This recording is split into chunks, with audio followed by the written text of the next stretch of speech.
MB Selangor, jangan lari dari rakyat. Satu penempatan India di Batu Caves, wujud sebelum merdeka, dengan geran sah, valid sampai 2046 dan 99-year leases, tiba-tiba dihukum macam setinggan. Dan pada 25 November, rumah-rumah mereka nak dirobohkan.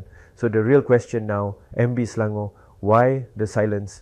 Gombak Land Office dengan tangan-tangan kotor dalam PKR, keluarkan eviction notice, buat tekanan, buat gangguan rumah ke rumah. Tapi bila rakyat minta tolong, MB tak datang, MB tak jumpa, MB tak berani jawab. Warga emas umur 80 tahun, keluarga dengan bayi kecil terpaksa pergi ke Istana Bukit Kayangan merayu pada Sultan sebab kerajaan negeri sendiri lepas tangan. Ini bukan penceroboh, ini bukan setinggan, ini warisan, ini rumah. Kalau kerajaan Selangor betul-betul peduli rakyat, kenapa ugut komuniti yang ada dokumen sah sejak zaman British? This is not justice, this is intimidation. The new generation is watching.